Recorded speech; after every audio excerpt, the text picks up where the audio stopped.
Devils kitchen. So ఇండియాలో ఎక్కడుందో తెలుసా? గుణ గుహ అని అందరికీ తెలుసు. అయితే ఈ గుహకి పూర్వం డెవిల్స్ కిచెన్ అని పేరు పెట్టారు.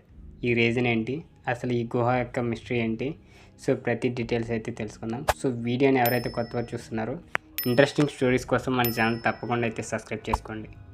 ఈ టాపిక్లోకి వెళ్ళిపోతే, ఇక్కడ కనిపిస్తున్న గుహ కొడైకెనాల్ నుండి 10 కిలోమీటర్ల దూరంలో అవుతుంది. ఇది 2200 మీటర్ల ఎత్తులో ఉన్న గుణ గుహ ఎల్లప్పుడూ ఒక రహస్యమైన విస్మయం కలిగించే ప్రదేశం అని చెప్పొచ్చు. ఇది ప్రయాణికులను అయితే ఆకర్షిస్తూ ఉంటుంది, మంచి అట్రాక్షన్ ఫీల్ కూడా ఉంటుంది. గుణ గుహ అని అందరికీ తెలుసు. అయితే ఈ గుహకి పూర్వం డెవిల్స్ కిచెన్ అనే పేరు పెట్టారు. ఈ ప్రాంతం లోతైన గుహ కాబట్టి దీనికి ఆ పేరు వచ్చిందని అయితే చెప్తారు. సో ఇది చూడడానికి చాలా లోతైతే ఉంటుంది. ఈ స్థలాన్ని 1821లో అమెరికన్ పిఎస్ వార్డ్ కనుగొన్నట్లయితే చరిత్ర చెబుతుంది. అంతగా ప్రాచుర్యం పొందని ఈ గుహ గత 32 సంవత్సరాలకే పర్యాటకుల్లో బాగా ప్రాచుర్యం అయితే పొందింది. దానికి కూడా ఒక రీజన్ అయితే ఉంది. సో దీనికి ప్రధాన కారణం 1992 కమల్ హాసన్ సినిమాలో గుణలో వచ్చిన కన్మిని అన్బోడు వలియన్ నాన్ ఆతులం కట్సి పాటను ఈ గుహలోనే చిత్రీకరించారు. సో షూటింగ్ జరుపుకుంది కాబట్టి ఆ తర్వాత ఈ గుహకి మంచి పాపులారిటీ అండ్ పేరు కూడా వచ్చింది. సో దాంతో అక్కడికి చాలామంది పర్యాటకులు అయితే రావడం మొదలుపెట్టారు. ఇక రాత్రిపూట అందమైన వాతావరణం ఆ షూటింగ్ చేసిన ఈ పాట సన్నివేశం కూడా చాలా అభిమానులు అయితే అలరించింది. గుణ సినిమా ద్వారా బాగా అయితే పాపులర్ అయింది ఈ గుహ. అప్పుడు ఈ గుహకి గుణ అని పేరైతే పెట్టేశారు.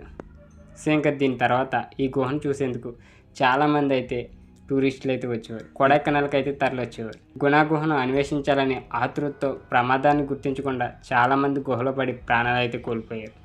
ఇక 14 ఏళ్ల క్రితం అటవీ శాఖ సలహాలు పాటించకుండా గుహలోకి ప్రవేశించిన పలువురు మరణించడంతో గుణ గుహను మూసేశారు. ఆ తర్వాత టూరిస్టుల కోరిక మేరకు అటవీ శాఖ ఒక చెక్క వంతెనైతే నిర్మించింది అక్కడ. సో దాంతో పర్యాటకులు సురక్షితంగా గుహ ముఖద్వారం వద్దకు చేరుకునేలా ఏర్పాట్లు చేశారు. దీని తర్వాత పర్యాటకులు కూడా భద్ర సౌకర్యాలతో కూడిన గుణ గుహను చూసే ఆనందించడం మొదలుపెట్టారు. ఆ తర్వాత ఈ చెక్క వంతెన కూడా శిథిలావస్థకు అయితే చేరుకుంది.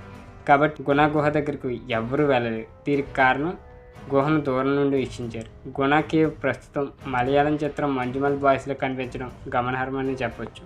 సో రీసెంట్గా ఈ సినిమా వచ్చింది కదా, ఇది రియల్ బేస్డ్ స్టోరీతో అయితే ఈ మూవీ అయితే వచ్చింది. సో ఈ గుహ గురించి మీలో ఇంకా ఏమైనా తెలిస్తే కింద కామెంట్ రూపంలో తెలియజేయండి. సో వీడియో నచ్చితే తప్పకుండా లైక్ చేయండి. ఇలాంటి ఇంట్రెస్టింగ్ స్టోరీస్ కోసం మన ఛానల్ తప్పకుండా సబ్స్క్రైబ్ చేసుకోండి.